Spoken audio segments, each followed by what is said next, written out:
अल्हम्दुलिल्लाहि रब्बिल आलमीन अस्सलातु वस्सलाम अला रसूलिल्लाह व अला आलिहि व अस्हाबिहि अजमईन अम्मा बाद फ़ऊज़ु बिल्लाहि मिनश शैतानिर रजीम बिस्मिल्लाहिर रहमानिर रहीम।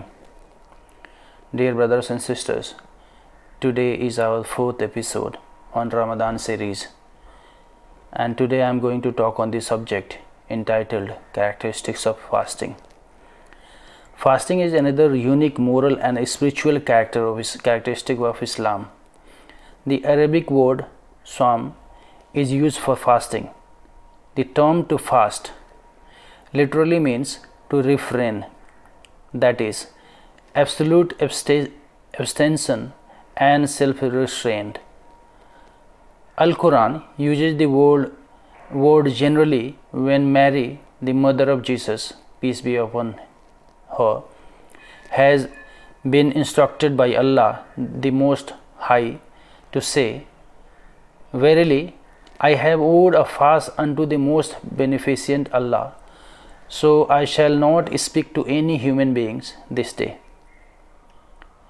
According to Sharia Islamic legislation, fasting means abstention from drinking, eating, and restraint of the sexual intercourse and the like, as a form of worship to Allah, being from dawn to sunset.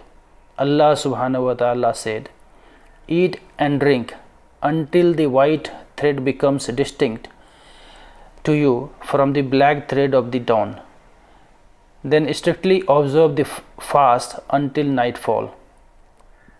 Even though from the dawn to sunset Muslims abstain from food, drink, and all sensual pleasures, that does not mean food or sexual relations are entirely out of the picture. Two main meals are taken each day during Ramadan: the suhoor, which is pre-dawn meal taken each day, and the iftar, that is the main meal taken after sunset. A man can also practice sexual intercourse with his wife during the night of Ramadan. Although the definition indicates restraining the stomach and private parts from whatever nullifies the fast, other body parts such as tongue, eyes, ears, etc. are equally obligated to be restrained. The most significant aspects of fasting is the development of Allah consciousness, which is taqwa, in the hearts and the soul of a fasting person. One must abstain from immoral behavior and attitude as well. Refraining from food and such is essential during fast, but it is not sufficient. This is indicated in the hadith narrated by Abu Hurairah radhiyallahu ta'ala anhu. Hajur sallallahu alaihi wasallam said, "He who does not desist from obscene language and acting obscenely during the period of fasting, Allah has no need that he did not eat or drink." This is mentioned in Sahih Bukhari and Sahih Muslim.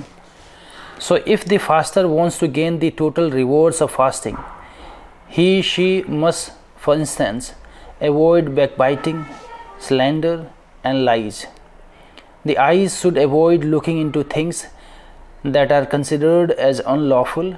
The ears must stop from listening to conversations, words, songs that injures the fast, and the heart or mind must be restrained from indulging themselves in things that spoils the spirit of fasting.